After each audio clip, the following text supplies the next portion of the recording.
உங்கள் அபிராமி குட்டி. இன்றைக்கி நம்ம என்னென்னா எங்கள் ஊர் கோயிலுக்கு வந்தோம். தீமிதி ஃபங்க்ஷனு. நானும் தீமிதிக்கிறேங்கிறதுனால வீடியோஸை சரியாக எடுக்க முடியல, மன்னிச்சிக்கோங்க. ஒரு சில வீடியோஸ் ஸ்டேட்டஸில் வச்சுருந்தாங்க, அதையும் எடுத்துட்டேன். நல்லா ஃபங்க்ஷன் போச்சு. தீமிதிக்காரங்க தான், பார்த்துக்கோங்க.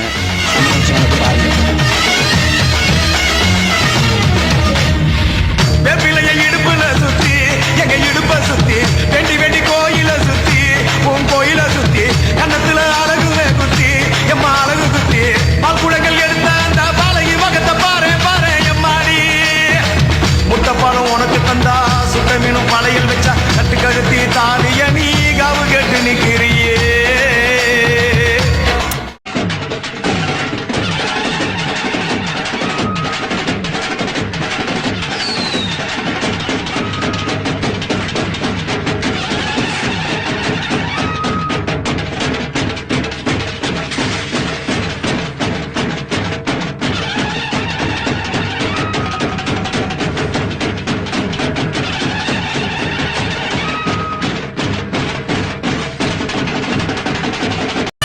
மாரியம்மா மாரியம்மா திரிசூலியம்மா நீலியம்மா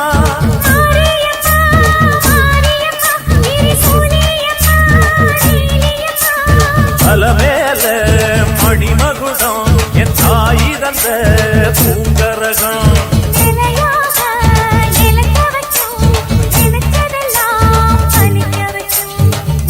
நினைச்சபடி முன்ன ஜெயிக்கும்படி மீண்டும் வரதா மாரியம்மா. மாரியம்மா மாரியம்மா திரிசூலியம்மா நீலியம்மா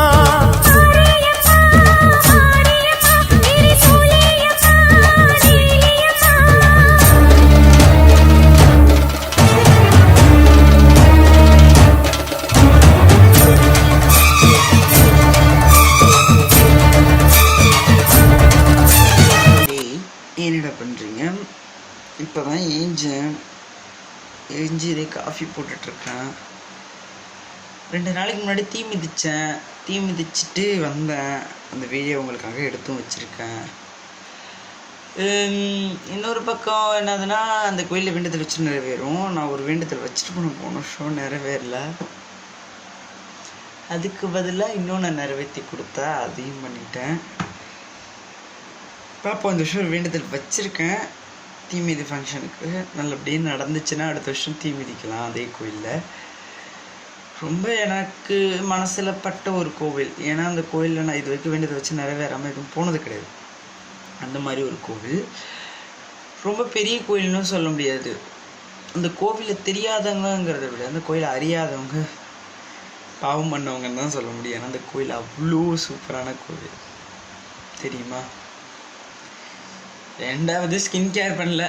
8-10 நாளாக ஸ்கின் கேர் பண்ணல. அது பாருங்க, தேமல்லாம் வந்துருச்சு. தேமல் வந்துருச்சா? ஸ்கின் கேருக்கு யாராச்சும் தான் சொல்லுங்கள். தூங்கி ஏஞ்சி மேக்கப் கூட குளித்து மூஞ்சி கூட கழுவல வந்துட்டு வந்து பாருங்க. 10 நாளில் பக்கமாக மூஞ்சி டேமேஜ் ஆயிடுச்சு. என் ஃப்ரெண்டு ஒருத்தவங்க கேட்டிருந்தான், வேண்டுதலே இல்லாமல் எதுக்கு இந்த வருஷம் தீ மிதிச்சேன்னு கேட்டிருந்தான். அதுக்கு வேலை வேற ஒன்று நிறைவேற்றி கொடுத்தா. அதுவும் இல்லாமல் கொஞ்சம் எப்படி சொல்றது,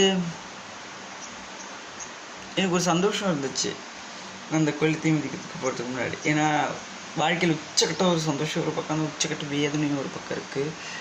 அது ஒரு வித்தியாசமான அனுபவம் தான் நானும் சொல்ல முடியும். ஏன்னா அது எல்லாருக்கும் லைஃப்பில் கிடைக்குமாலாம் எனக்கு தெரியல. ஆனால் எனக்கு அதெல்லாம் கொடுத்துட்டா. எங்கள் வீட்டில் என்னதுன்னா கூட எனக்கு கடுப்பேற்றினாலும் நான் அவள்கிட்ட தான் சொல்லியாகிறேன். எனக்கு அதை அந்த கோயிலில் நான் இப்போ ஒரு உதாரணத்துக்கு சொல்கிறேன். அன்றைக்கி எங்கள் வீட்டில் சண்டை, விரதம் இல்லை, சாப்பிடல, எதுவும் நடக்கலை. எனக்கு பசி. நான் அதை பசியிலேயே என்ன பண்ணுறேன், கோயிலுக்கு போய் எனக்கு சாமி கும்பிட்டு வந்துடுவோம். ஒன்று சாமி கும்பிடுவோம் போயிட்டேன். அந்த கோயிலுக்கு சாமி கும்பிட்டுருமே எனக்கு பசி. சரி வீட்டுக்கு போய் காஃபி போட்டு குடிச்சிட்டு வந்துடலாம்ங்கிற ஒரு ஐடியாவில் இருந்தேன். எனக்கு அந்த கோயிலுக்கும் ஒரு கிட்டத்தட்ட 12-15 தெரு தள்ளி தான் எங்கள் வீடு. எப்படி பார்த்தாலும் ஒரு 1/2 hour நடக்கணும்னு வச்சுக்கோங்களேன். 1/2 hour நடக்கணும். அதுதான் அவள்கிட்ட நான் என்னென்னா சொல்லிட்டு போகிறேன், எனக்கு இதெல்லாம் தேவையாகும் கோயிலுக்கு காப்பு கட்டிட்டு. உடனே என்னை கூப்பிட்டு என்ன மணி அடிக்க சொன்னாங்க. ஒரு மணி அடித்தோம். விரதம் பண்ணாங்க, நீர் விளாவினாங்க சாமி. உடனே பிரசாதம் போட்டாங்க. அன்னைக்கு எனக்கு பிடிச்ச சர்க்கரை சாதம் வேணும் வேணாங்கிற அளவுக்கு சாப்பிட்டேன். 10 பேருக்கு சாப்பாடு கொடுத்துட்டு நான் சாப்பிட்டேன்.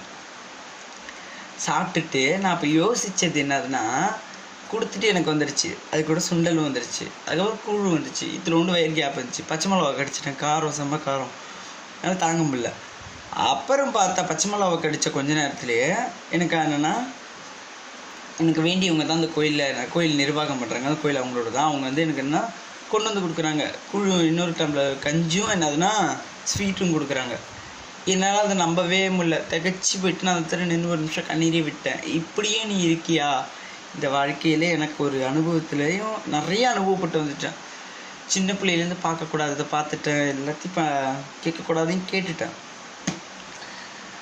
அந்த மாதிரிலாம் கஷ்டப்பட்டு வந்த ஒரு பிள்ளைனா. ஆனால் ஒரு விஷயத்த அவன் நிறைவேற்றி கொடுத்தேன்னா ரொம்ப நல்லா இருக்கும். நான் என் லைஃப்பில் அவளுக்கு காலம் முழுக்க கடன் பட்டிருப்பேன். இதுதான் நான் சொல்லணும். தீமிதி ஃபங்க்ஷன் உங்களுக்கு வச்சுருந்தேன், எப்படி இருந்துச்சுன்னு சொல்லுங்கள். கோச்சிக்காதீங்க. ஒரு சில பேர்லாம் என்ன சொல்கிறீங்கன்னா, மூஞ்சை கூட கழுவாமல் வீடியோ போய் யாரும் வீடியோ பார்ப்பா. வீடியோ முக்கியம் இல்லைங்க, நமக்கு கண்டென்ட்டு தான் முக்கியம். கண்டென்ட் நமக்கு சரியாக இருந்தால் வியூவர்ஸ் தானாக வருவாங்க. நான் சொல்கிறது சரிதானே? ஓகே, போயிட்டு நாளைக்கு வாங்கடா. விடுங்கடா.